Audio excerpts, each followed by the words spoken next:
Good morning. I agree with Kristen. Those of you in the U.S. getting hit with that big storm, stay warm, stay safe, and happy Saturday, everyone. Modesto, it's foggy over there. Yeah. My husband is driving back from Sacramento this morning from a trip that he took, and I'm hoping that he doesn't hit that fog on the way back this way too. Hi Sherry, busy sewing so I can make an excuse to start this. Good. Yeah, from the last book, from the quilts. I want to talk a little bit about that today, this morning, so remind me if I don't get to it right away. I wait till a few more people come on. And good morning from Rosemead. And Denise, good morning. Brenda, Ontario. Oh, staying warm in Florida. Good for you. Good for you. Yeah, it's not too bad of a day out here today. A little bit on the chilly side, but definitely warmer than I know most of you in the East Coast have. Hi, Bobby and Julie, Robin. Sending warm thoughts to all the Sub-Zero. Absolutely, absolutely. All right, Arizona and New York. Good. All right, I want to talk a little bit about a couple of things here this morning. And the book that we finished, the Rainbow Quilt book that we finished before we started this project with Mini Moons, I had said that I was going to work on taking all the blocks that I had used during the show and put them together into to put them together into a sampler quilt. And I have been doing that. I'm very close to being done. As most of you have heard and know, sometimes my math gets the better of me. And on one of the rows that I was putting together, that's exactly what happened. So after this project is completed, I will walk you through some ideas and thoughts on putting a sampler together, especially using, leftover blocks or whatever that you might have, or just to make a sampler quilt, and share with you how I put those blocks together. Whether you end up liking the quilt or not, doesn't matter. It's doing the work to put that stuff together. So I just wanted to share that a little bit with you this morning. That next week we have the final piece for the Mini Moons, which I'll show you how to actually sew the circle, and also I will share with you how to do the corners and the sides with the templates and stuff, and we're going to be making those today. So let's drop down to my table, and you're going to need some type of freezer paper for this. If you do not have the heavy duty freezer paper, it is for sale in the Quilt Show shop, and I kind of recommend it. I've used it for a number of different things. It doesn't have quite the same feel as regular freezer paper. This is the template that I made before I got the freezer paper, and it's a double layer ironed together of freezer paper for the template that I used for the sample blocks that I made. And then I made this one, and I don't know if really on camera you can see the difference, but this one has a little bit heavier, more solid feel to it, and this one is just a little bit more floppy, and there's pros and cons to both. But I do highly recommend this heavy duty freezer paper for when you're making some templates. And it irons really, really flat and stays that way. And it works a little bit better when you put the starch or the precision piecing product onto it. So that also helps a little bit with that as well. So you're going to need freezer paper today, and hopefully you've cut your pieces and stuff. But we're going to start. Let me get to the direction page here for a moment. Where the materials and the cut were done.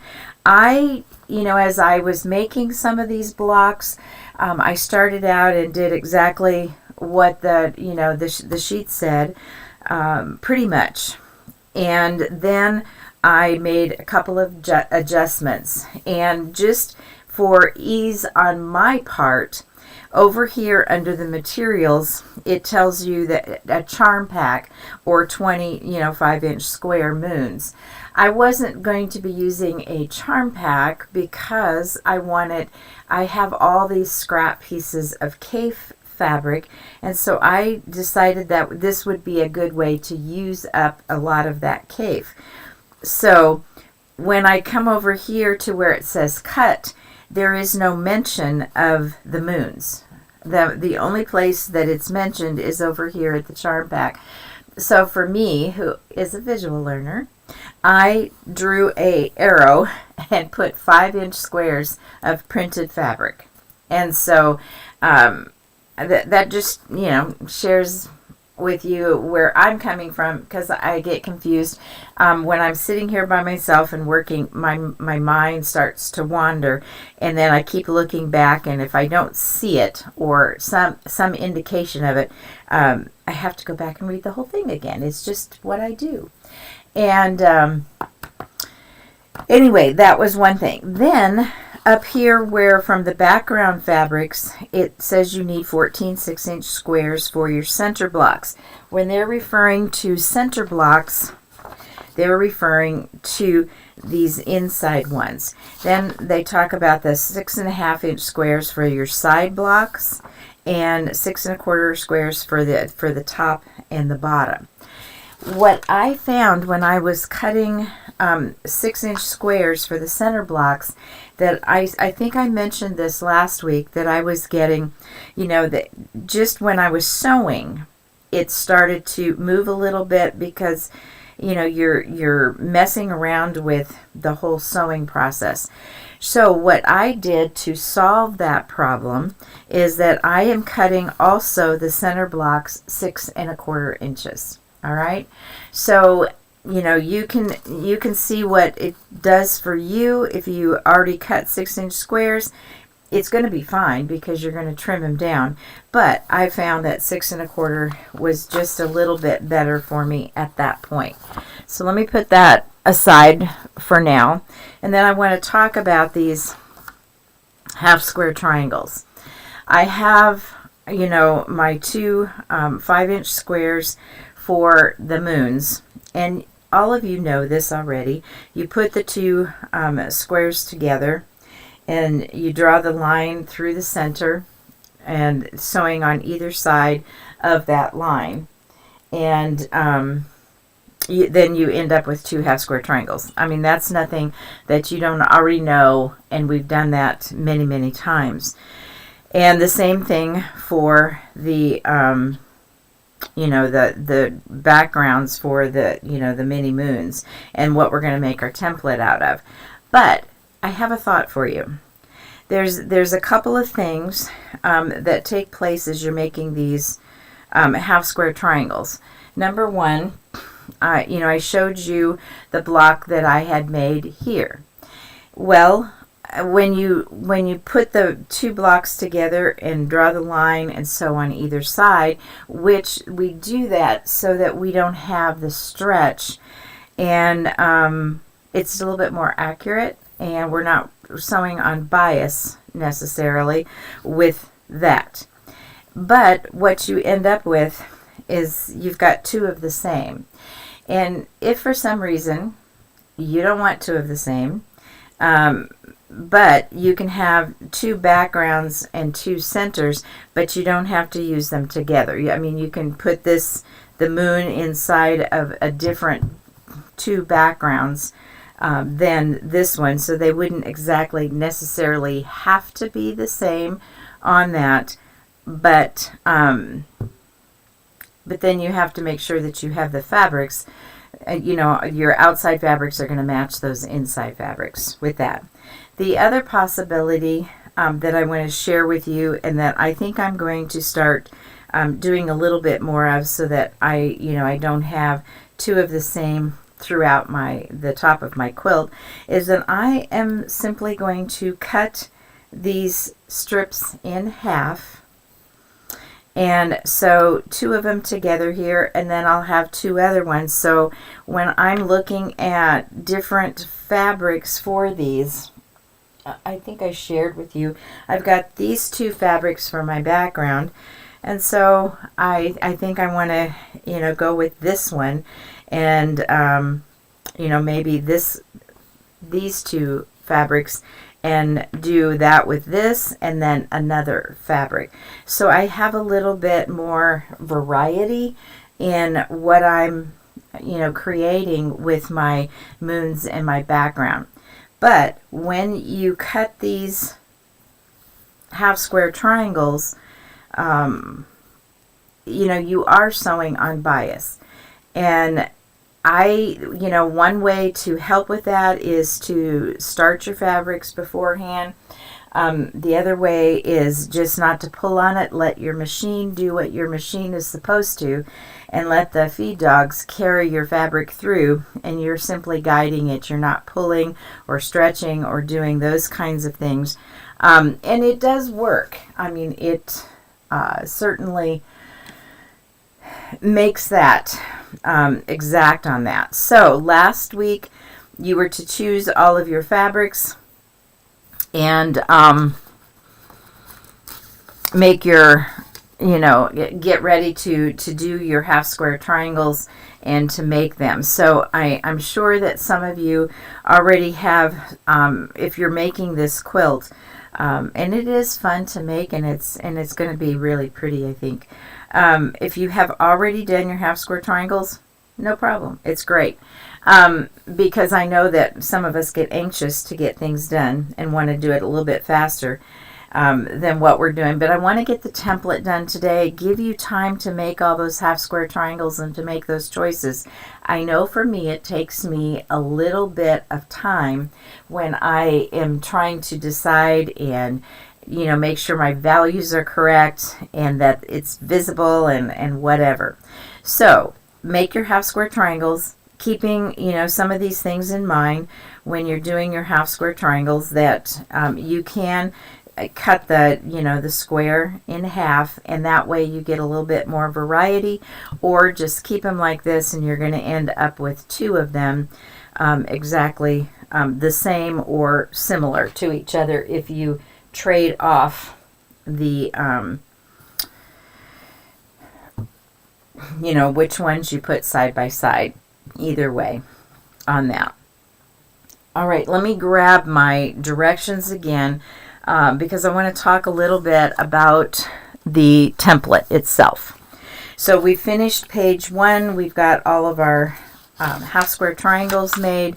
So you've got your your smaller moon, and you've got your larger background piece. All right.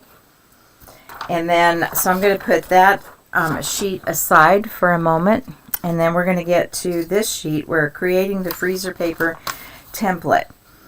And so she is telling us to fold our freezer paper square in half, and the freezer paper square was to be cut at 5 3/4. Again, that works fine, but I found for centering it and getting it on there that I cut my square 6 inches because that's what I'm going to end up more or less with this, and it just made it a little bit easier for me. But again, that is preference on that. So then she tells us to go to page 3, and this is kind of critical. It's when we're doing paper piecing or anytime we're making templates, that kind of thing. I thought that I had my printer set for full page, but for whatever reason, it didn't come quite out correctly. So this template, when you make it, needs to be 2 inches along here and 2 inches along here for it to fit and for you to get the size of moon that she's asking for. Now, with that being said, I will say that if your circle is a little bit different in size, it probably doesn't matter that much. If it's a lot off, yeah, then it's going to look a little funny with that. So I made a template using this, but I was about 1/8 of an inch short of that 2 inches. So I simply added 1/8 of an inch to my template, so that when I cut it, I did have 2 inches here and 2 inches there, and this is the template that we're going to use to cut and create our blocks. All right, so then with that being said, and you've made your template and you have it, we're going to create this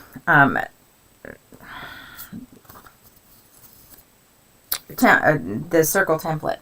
It just went straight on my head. So you, on the folded freezer paper, they're telling you to fold your freezer paper in half and then again. So I have already drawn lines for you so that you could see it on camera, so that I could fold this freezer paper in half, and making sure that I get it correct. That was the hardest part for me, because this is a little bit stiffer paper and it didn't stay as flat, and of course if you lay it down it works a little bit better. So I folded it in half that way, and now I need to fold it in half the other way, lining it up, getting that.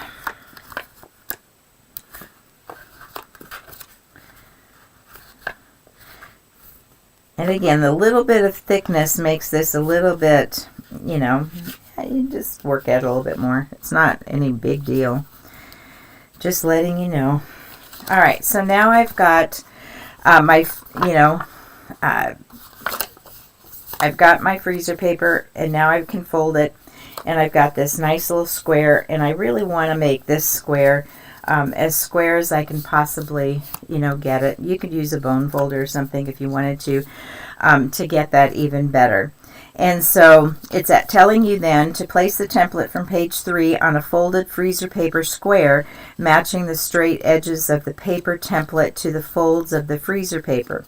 So these are the folds on the freezer paper. So you're going to put your template in that corner. You could use double-sided tape.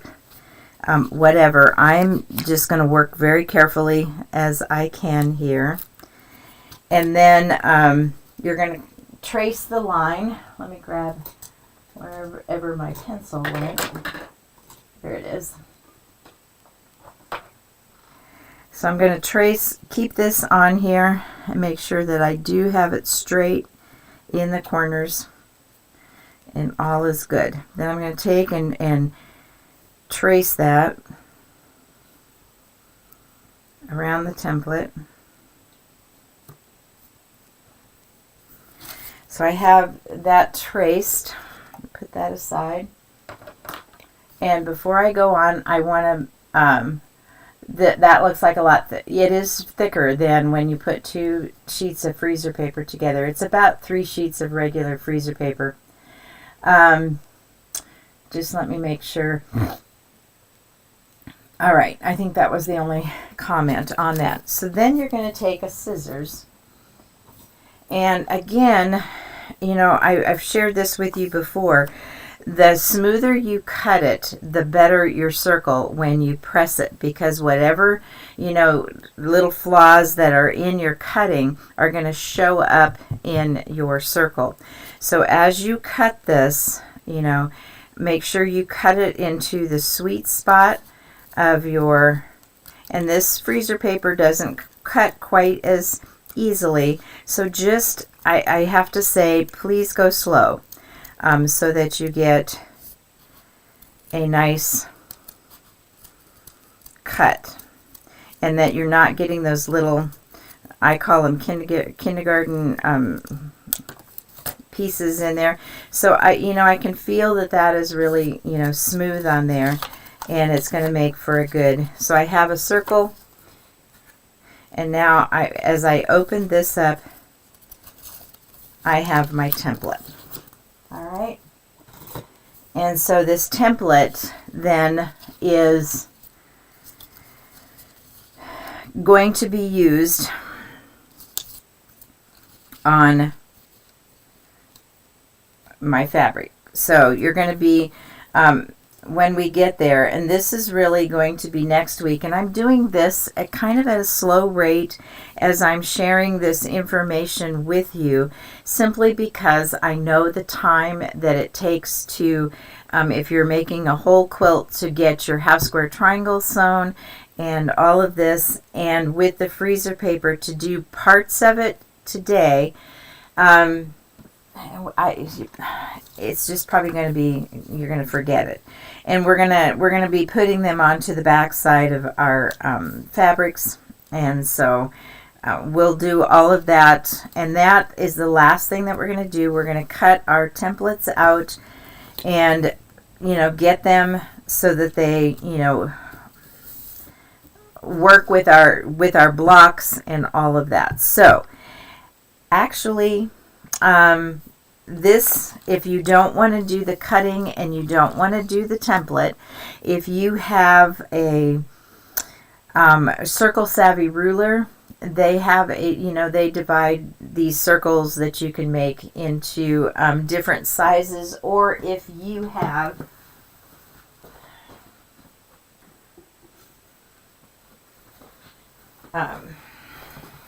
I have these that, I've used jumbo circles. This one is only 3.5, so I would have to, dig around and get my other circle. You could certainly draw your circle with this and cut it out as well. So that's another option for you. However, this is a 4-inch circle. This particular template of mine, which is the only one that I could grab and pull out, the largest circle is only 3.5, which would work too, but your moons are going to be a lot smaller. You're going to have more of your background showing, and so I would advise that if you're going to use something like this, to find a 4-inch circle on that. All right, so for this week, if you could get all of your half square triangles done, and however you're going to sew them together, whether you're going to put the two sides together, draw a line down the middle, and just switch up the centers from your backgrounds, or you cut the square in half and make your half square triangles, and then make this template. So your 6-inch square template, I cut mine a little bit bigger just so it fits within there, but you don't have to. There is no reason for that. It was simply it was my benefit to do that. So, and then next week we will actually finish off with making the block and showing you how to sew this together. And what you will need for that next week, as far as products go, is I would recommend either a spray starch, and the spray starch that I recommend, if you're going to use it, is the Faultless Premium Professional Starch. And the reason that I particularly like this brand and this one is that through the years, when we've had issues with silverfish, the silverfish don't chew on this or eat it, because if you don't wash the quilt or wash the fabric after you've starched it, that in there attracts those bugs, and I didn't want that in my fabric. And it also stays put as far as the starch is concerned. I've had things that I've starched with the Faultless, with the gold cap, and it's been there a year or more, and it's still fine. Other starches will start to loosen and you have to redo it. The other thing, if you're working on it and you're making them as you go, the Acorn Precision Piecing product Easy Press solution is, and that's part of the kit, if you bought the kit that you got in there. And this stuff works really well too. And I would recommend that you have the Easy Press pen to, it just makes using the starch a little bit quicker, a little bit faster, and it's just it just makes it easier. And so if you bought the kit, you get the pressing solution and the pen and the bottle of, you've seen me use this glue quite a bit, and so you get a bottle of that within your kit. So those are the things that you will need for next week, plus your sewing machine. So let me see if there's any other questions. Okay, Kristen has put up the link for the kit again.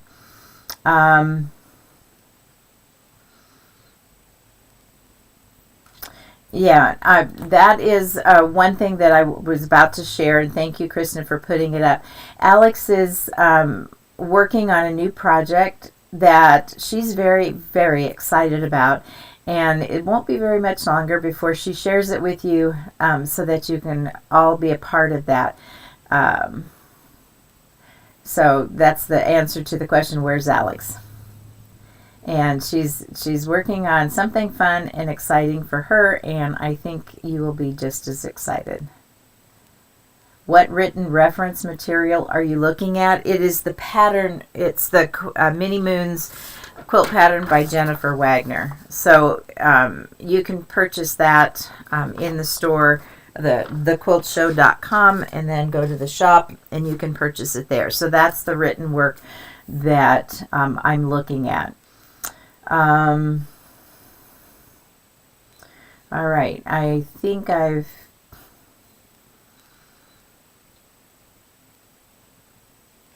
and somebody said they think they want to do this quilt with Tula Pink. I think Tula Pink would be a lot of fun. There's a lot of fabrics that would be really fun. Probably if you haven't gotten started with the fabrics yet, when you look at this block and you look at the picture, I think there's a couple of things to keep in mind, and I think I said this, last week, but just, the background is there to enhance the fabrics that you are putting into the moons. And what I liked so much about the fabrics put together is that she kind of used a geometric with a more floral or pattern piece, which really gave it like a moon rising, and which was kind of fun. So, and she's used, it looks like cafe here, plus the solid backgrounds, and I had all those cafes, so I just went with it. But Tula Pink, any floral fabric that you can use alongside of another geometric shape, or fabrics that have both of those in there, and a lot of the the charm packs and the layer cakes, and a layer cake of a fabric would work really great here, and they have some good options in the store for that. So take a look at their their fabrics in the Quilt Shop store, and they have some really good options for that in there. So as you're choosing fabrics for that. All right, let me make sure. All right, I don't see any other questions, and I look forward to finishing this up with you next week, because I'm excited to show you a little bit easier.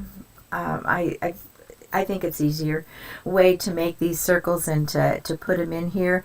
And I definitely thank Jennifer Wagoner for coming up with the thought that seems like, well, any of us should have been able to come up with it, but that doesn't happen always when we come up with the easier and stuff. So thank you, Jennifer. All right, so next week, circles, and we'll get sewing them. and have a wonderful week. Survive all this big storm for those of you on the East Coast and that part of Canada where it's so cold. And blessings to